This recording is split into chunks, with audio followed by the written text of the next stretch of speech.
예수께서 산에 오르사 제자들과 함께 거기 앉으시니 예수께서 눈을 들어 큰 무리가 자기에게로 오는 것을 보시고 빌립에게 이르시되 우리가 어디서 떡을 사서 이 사람들을 먹이겠느냐 하시니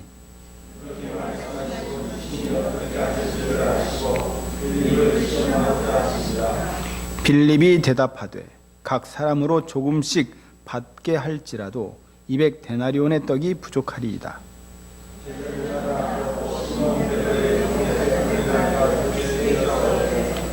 여기 한 아이가 있어 보리떡 5개와 물고기 2마리를 가지고 있나이다. 그러나 그것이 이 많은 사람에게 얼마나 되겠사옵나이까.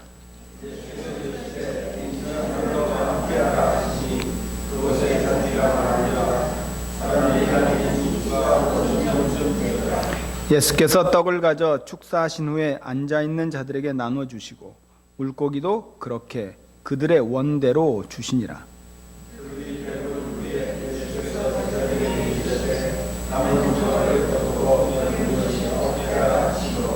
같이 읽습니다. 이에 거두니 보리떡 5개로 먹고 남은 조각이 12바구니에 찼더라.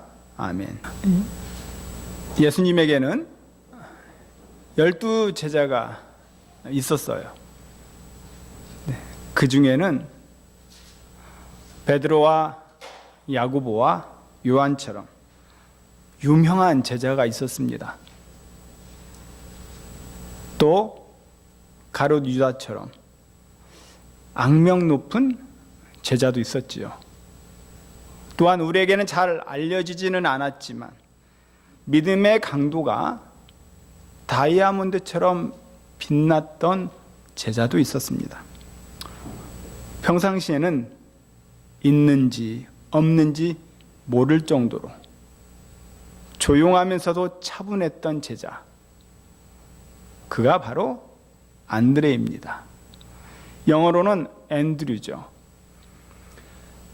조용한 순간, 결정적인 순간에 빛나는 믿음을 보여주었던 이 안드레, 성경에는 그렇게 많이 등장하지 않습니다. 제가 12제자를 생각하면서 왜 예수님은 12제자 중에 가장 먼저 안드레를 불렀을까? 우리가 잘 알고 있는 수석 제자인 베드로를 가장 먼저 부르지도 않았고, 사도 요한을 먼저 부르지도 않았어요. 조용한, 성경에 그리 많이 등장하지 않는 이 안드레를 가장 먼저 부르신 이유는 무엇일까? 저는 오늘의 본문을 보면서 그런 생각이 들었습니다. 성경에는요, 이 안드레에 대해서 4번 등장을 합니다.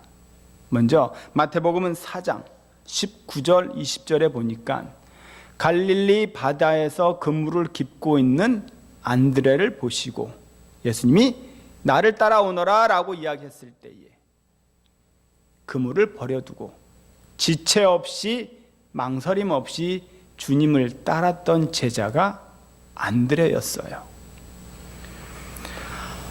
지체하지 않는 신앙인의 참모습을 볼 수 있는 겁니다. 그리고 두 번째 성경에 등장하는 부분은 요한복음 1장 42절이에요.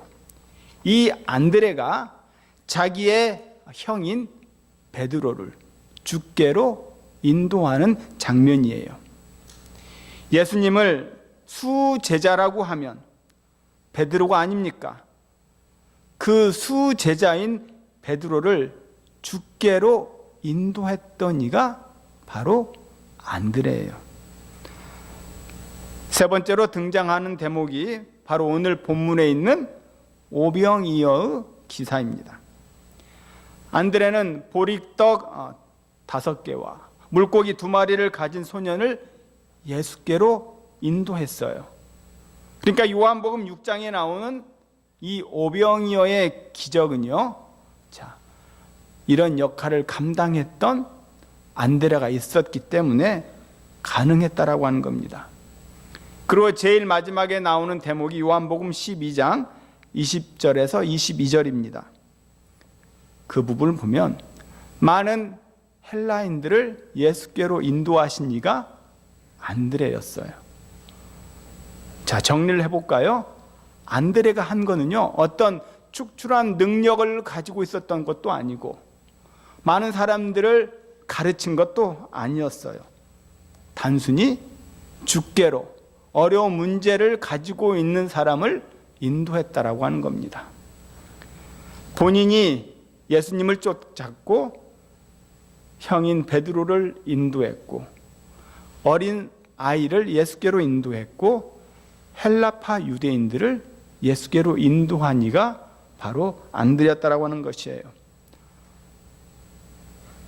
많은 크리스찬들 가운데 안드레와 같은 이런 은사를 가지고 있는 사람이 많이 있습니다. 복음을 논리적으로 이성적으로 전하지는 못할지라도 많은 사람들을 주께로 인도하는 이 얼마나 귀중한 사역입니까? 안드레는요, 여러 말을 하지 않았어요. 예수께로 사람들을 인도하는데 단순히 와 보라, 이 한마디를 통해서 많은 사람들을 주께로 인도하신 이가 안드레였다라고 하는 사실이에요. 큰 문제가 있을 때마다 주께로 가지고 나왔던 장본인, 백성들 가운데 많은 문제들을 중재자의 역할을 가지고 주님께 구했던 이가 바로 안드레입니다. 우리가 어릴 때에 초등학교를 한번 돌아가 봅시다. 초등학교 때 보면 어떤 어린아이가 화장실을 가고 싶은데도 선생님한테 화장실 가고 싶어요라고 말하지 못하고 동동거리는 어린아이가 있어요. 그럴 때 선생님, 저 아이가 화장실이 가고 싶대요라고 그 중재 역할을 하는 이 바로 안드레와 같은 성격을 가진이라 할 수 있는 거죠. 교회 안에도요, 항상 문제는 있습니다. 그런데 그 묘한 문제를 가지고 앞에 나오는 사람들, 목사에게 말할 수 없고 장로님이나 중직자들에게 말할 수 없는 그런 처지 속에서 그 성도의 문제를 끄집어서 가지고 나오는 이런 중재의 역할을 하는 성도가 굉장히 많아요. 이게 교회를 세워가는 데 있어서 아주 중요한 일입니다. 아주 약방의 감초처럼 그 사람의 문제를 드러내고 이끌어주고 그 사람을 바르게 인도해주는 그런 은사자죠. 그러고 보면 금방 문제가 해결이 됩니다. 교인 전체가 하나님 앞에서 많이 모이게 되고 기도하면 기도하는 응답을 바로 체험할 수 있는 것이죠. 이 안드레아와 같은 하나님이 기뻐하시는 헌신을 통해서 교회는 성장하고 부흥하기 마련입니다. 저는 오늘 이 재직 헌신 예배를 통해서 우리 모든 성도가 안드레아와 같은 그 마음으로 교회를 섬기고 성도들을 둘러볼 때에 하나님이 기뻐하시고 하나님이 원하시고 하나님이 이 땅 가운데에 하고자 하는 놀라운 역사를 우리 교회를 통해서 펼쳐가리라 믿습니다. 안드레는요, 나중에 크게 쓰임받은 인물이에요. 자, 예수님께서 12명의 제자들이요, 뿔뿔이 흩어졌습니다. 그 중에 도마는 동쪽으로 갔어요. 인도에게까지 가서 복음을 증거한 이가 도마입니다. 반면에 베드로는 서쪽으로 가서 복음을 전했는다. 로마까지 가서 복음을 전한 이가 베드로예요. 그렇다면 안드레가 어디로 갔을까요? 안드레는 북쪽으로 갔습니다. 북쪽으로 가서, 즉 러시아까지 가서 복음을 증거했어요. 그래서 이 안드레는 비잔틴 교회의 창시자라고 일컬어집니다. 동방 정교회의 창시자 안드레는 북쪽까지 가서 많은 사람들에게 복음을 증거했어요. 그리고 주후 60년에 복음을 증거하다가 순교를 당한 이가 이입니다.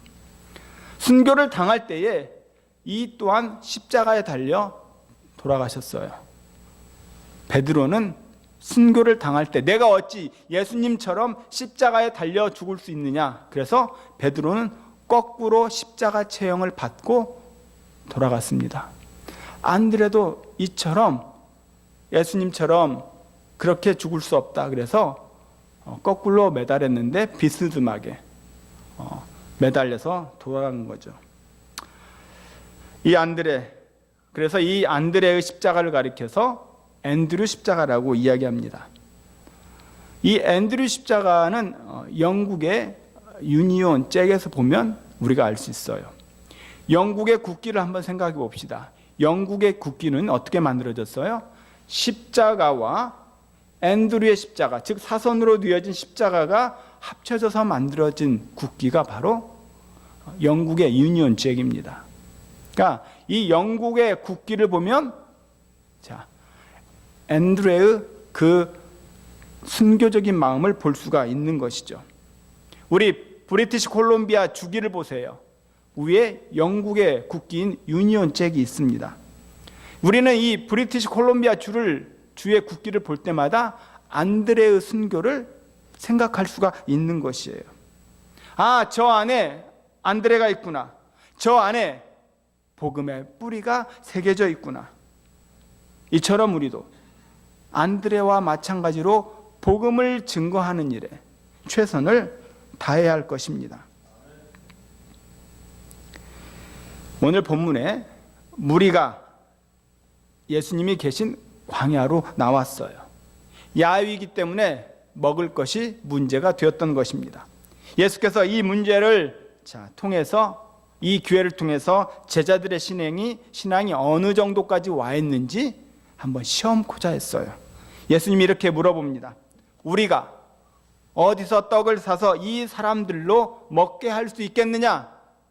예수님의 질문이에요. 이 예수님의 질문을 듣고 빌립이 답을 합니다. 빌립을 시험코자 문제를 제시했는데 빌립이 어떻게 이야기합니까? 빌립은요, 컴퓨터처럼 머리를 아주 잘 굴려서 계산을 빨리 합니다. 예수님, 이 모든 사람들을 조금씩 먹게 한다 할지라도 200데나리온의 떡이 부족할 것 같아요.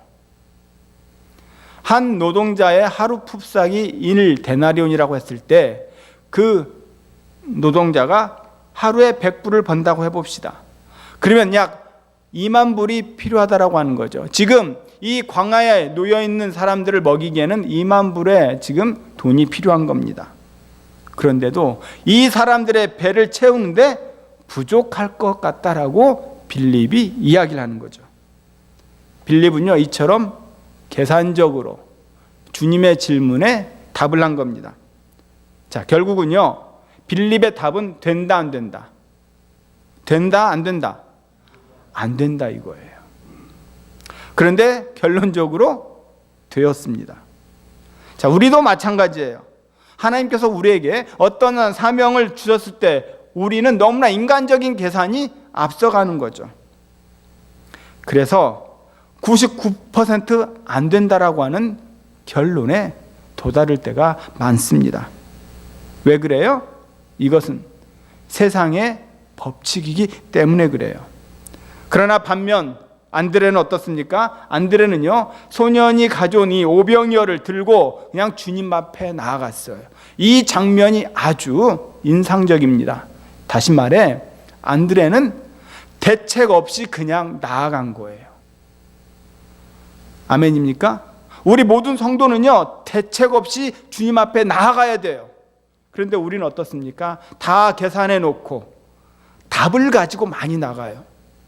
정답을 가지고 주님 어떻습니까? 저의 답이 맞습니까? 마치 자신이 준비한 답을 체크받으러 나가는 것과 똑같은 거죠. 그러나 주님 앞에 가지고 나면 주님이 이 모든 것을 해결해 주십니다. 이게 안드레의 마음이에요. 요한복음 2장에 예수의 어머니인 마리아의 자세가 나옵니다. 가나의 혼인잔치에서 포도주가 떨어지자 어머니인 마리아가 어떻게 대처했어요? 그냥 대책 없이 예수께 나아간 겁니다. 대책 없이 주님 앞에 나아가니까 주님께서 그 모든 문제를 해결해 주신 거죠. 열왕기하 19장에 보면 히스기야 왕이 나옵니다. 그때요, 아수르의 사네립 왕이 군대를 이끌고 남유다를 공격해 왔습니다. 그리고 예루살렘 성을 포위해서 최후 통첩을 하죠. 지금 항복하지 않으면 너희들 다 멸절시키겠다. 그때 히스기야 왕이 어떻게 반응했어요? 히스기야 왕은 작전을 짜지 않았습니다. 히스기야 왕은 애굽에게 사람을 보내어 도움을 요청하지도 않았어요. 어떠한 계획을 세우지도 않았습니다. 어떻게 하면 그 상황을 돌파할 수 있을지 고민하지 않았어요. 히스기야는 이 사네립이 보내온 편지를 가지고 성전에 올라가서 바짝 엎드려서 하나님께 기도한 겁니다. 그는 계획을 세우지 않고 하나님께 도우심을 청했다라고 하는 것이에요. 그랬더니 어떤 일이 벌어졌어요? 하나님의 사자가 나와서 18만 5천의 아수르의 군대를 완전히 진멸시킵니다.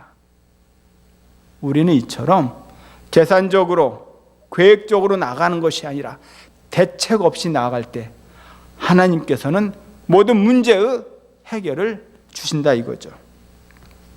자, 그렇다면 우리들의 교회는 무엇을 어떻게 해야 합니까? 하나님 앞에서 우리가 살아남는 길은 인간의 계획대로 되는 것이 없어요. 인간의 계산으로 되는 것이 아닙니다. 그냥 하나님 앞에 엎드리면 돼요. 하나님 앞에 엎드려 나아갈 때 우리에게는 계획이라고 한 것이 아무 필요가 없는 거죠. 오늘 재직회원 여러분들, 우리 모든 성도 여러분, 우리는 그저 하나님 앞에 엎드리기만 하면 되는 겁니다. 왜 그래요? 사람이 계산하면요 항상 부족하기 때문에 그래요.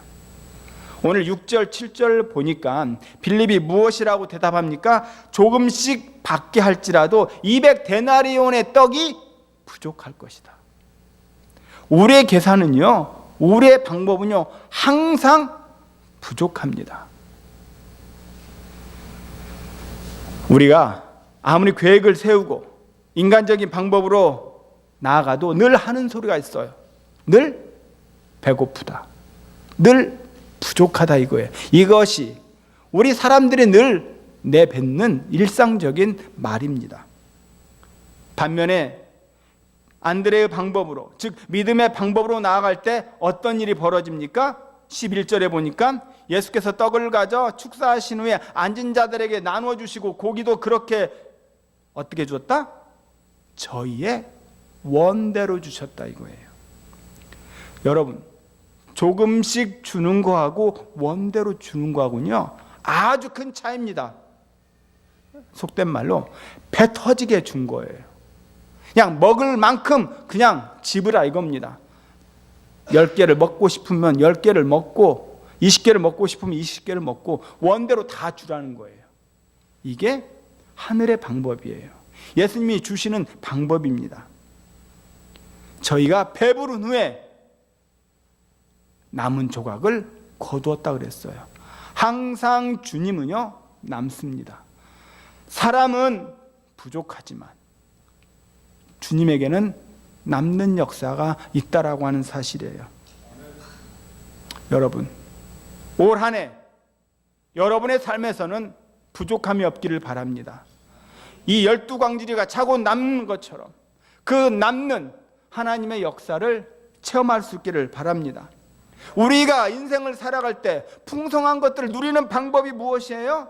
빌립의 방법으로 나아가면 늘 부족합니다. 그러나 안드레의 방법으로 나아가면 원대로 먹고 남는다 이것이에요. 올 한 해 저와 우리 재직회원들 모든 성도들 삶 위에 안드레와 같은 풍성함이 남기를 주의 이름으로 축원합니다. 우리 모든 삶에는요 빌립의 길을 걸어가는 것이 아니라 안드레의 길을 걸어가야 될 때 우리에게는 크고 넘치는 주의 은혜를 받을 수 있는 겁니다. 오늘 본문에 오병이어를 드린 어린아이가 나오죠. 하나님께서 일하시는 방법은요, 무엇입니까? 하나님께서는 우리의 작은 헌신을 통해서 일하세요. 보리떡 5개와 물고기 2마리, 별거 아닙니다. 어떤 신학자가 이것을 계산해 봤어요. 그랬더니 요즘 돈으로 2불입니다. 보리떡 5개와 물고기 2마리의 가치는 2불이라고 하는 거예요.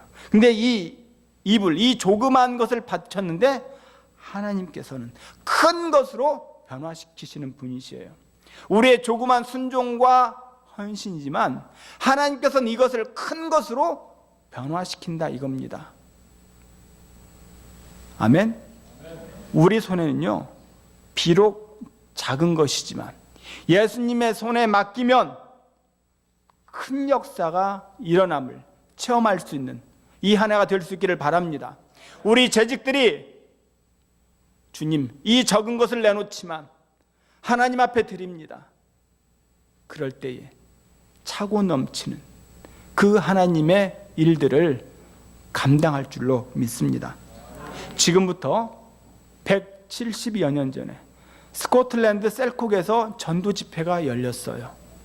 그런데 정말 파리만 날리는 그런 집회였습니다. 사람들이 많이 모이지 않았어요. 몇 사람 모이지 않는 은혜롭지 못한 부흥회였습니다. 그런데 그날은 아프리카인들을 위해서 선교를 모금하는 날이었어요. 지금이야 헌금 바구니가 좀 작지만 그 당시에는요, 헌금 바구니가 굉장히 컸습니다. 헌금 시간에 큰 바구니를 돌리니까 어린아이가 그 헌금 바구니에 올라탑니다. 헌금 바구니에 어린아이가 들어간 거예요. 이런 어린아이가 나는 가난해서 드릴 게 없습니다. 그러나 나 자신을 주님께 드립니다. 라고 해서 헌금 바구니에 올라탔던 어린아이. 그가 바로 아프리카 선교의 선구자인 리빙스턴이에요. 헌금을 하고 싶은데 가진 것이 없으니까 이 몸을 바치겠노라. 이 리빙스턴이 아프리카를 깨우는 놀라운 일을 감당했습니다. 우리 주변에는 부유하지만 주님을 알지 못하는 자들이 너무나 많아요. 힘은 있지만 진리에 눈먼 자들이 많습니다. 건강하지만 참 생명을 지니지 못한 자들이 많지요. 저는 여러분들이, 우리 자녀들이 리빙스턴처럼 쓰여지기를 소망합니다. 자, 하나님이 사랑하신 우리 성도 여러분, 그리고 우리 재직 회원들, 제가 목회를 하면서 목회 이론이나 어떤 목회 조직에 대한 책을 많이 봅니다. 어떻게 해야 교회가 부흥할까? 어떻게 해야 우리 성도들끼리 연합이 잘 될까? 어떻게 해야 탄탄한 조직 속에서 일을 할 수 있을까? 이런 책을 찾아보면 아차 싶을 때가 종종 있어요. 하나님을 의지하여 주께 부르짖지 않고 자꾸 머리만 쓰는 빌립과 같은 그런 목회 생각을 하고 있을 때 말이죠. 그럴 때 내 모습을 봅니다. 이러면 안 되지. 빌립의 자리가 아니라 안드레의 자리로 돌아가야지 라고 자세를 바로 잡습니다. 머리 좋은 목회자들이 얼마나 많습니까? 박사학위를 가진 목회자들이 많습니다. 그런데 그 와중에는요, 인본주의 생각을 가진 목회자들이 제법 있어요. 인본주의자들 목회자들은요, 논리가 분명합니다. 탁월하죠. 그러나 목회를 하다 보면 그렇게 목회를 하고 부흥하는 그런 교회를 보지를 못했어요. 이유는 간단하죠. 머리를 너무 써서 그런 겁니다. 목회하다 보면 형편이 딱하고 어려운 성도들을 많이 봅니다.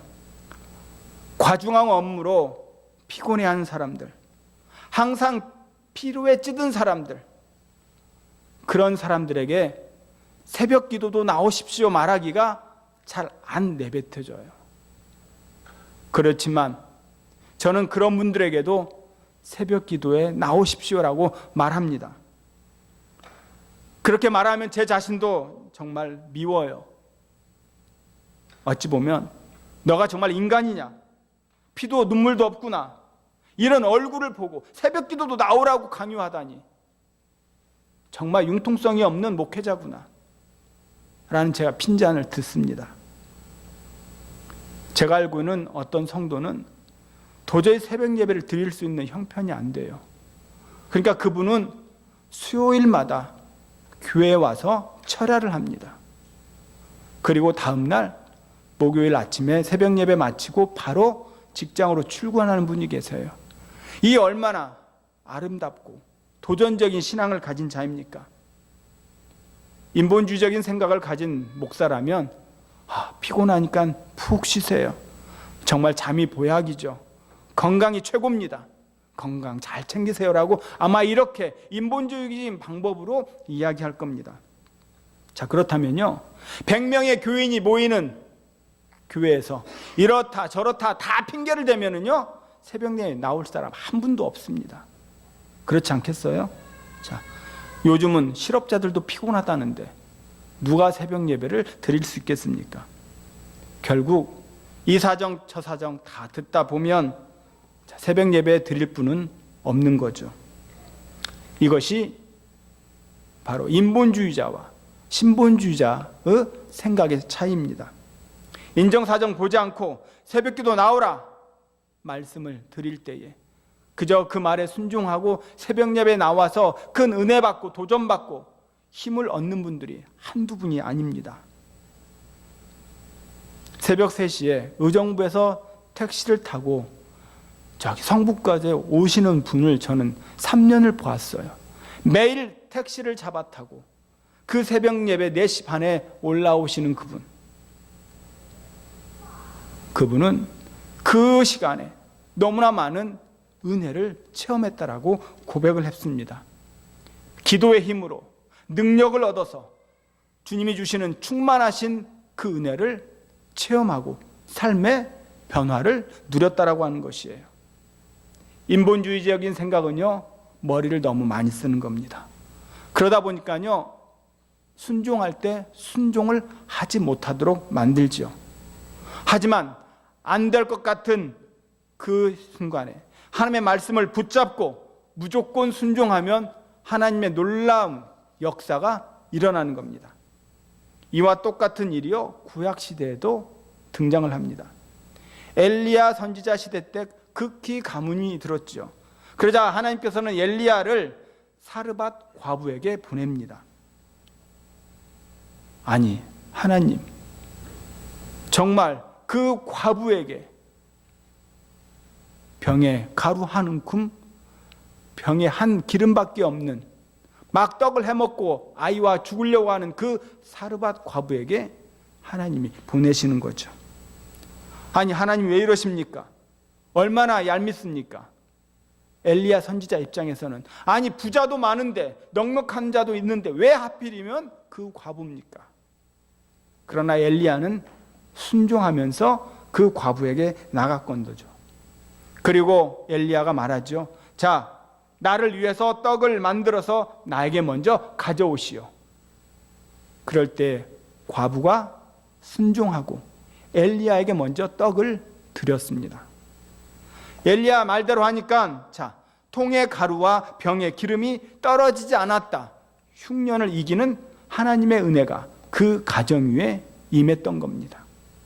저는 이것이요 인본주의적이고 신본주의적인 생각의 차이라고 합니다. 사르밧 과부는 믿음을 가지고 하나님 앞에 나간 거예요. 우리 모든 성도는 인본주의자들이 전해주는 그 메시지에 현혹이 되어서는 안 됩니다. 그들이 들려주는 이성과 논리에 맞장구를 쳐서는 안 돼요. 그들의 말은요 다 맞습니다. 맞아. 다 이해가 됩니다. 인간을 가장 사랑하는 방법처럼 보이죠. 반대로 신본주의자들은요 어떻습니까? 가죽을 벗겨내는 탐관오리처럼 보이는 거죠. 그러나 하나님의 말씀을 순종할 때 하나님의 능력의 역사가 나타나는 법입니다. 머리를 써서 풀면 절대로 풀리지가 않습니다. 우리 인생의 문제는 머리로 해결되는 것이 아니에요. 주님을 의지해야 해결됩니다. 안드레처럼 하나님이 기뻐하시는 헌신, 그 모습이 우리 재직 회원들에게 있기를 축원합니다. 안드레처럼 안 되는 것도 되는 것처럼 볼 수 있는 눈, 내 힘으로는 할 수 없지만 여호와의 신으로는 가능하다라고 하는 그 믿음을 가질 수 있기를 소원합니다. 안드레는요, 머리를 쓰는 신앙이 아니라 한번 해보자, 그런 신앙이에요. 대책 없이 주님께 나아가보자, 그게 안드레가 보여준 헌신입니다. 그렇게 하니까 놀라운 하나님의 역사가 나타난 거죠.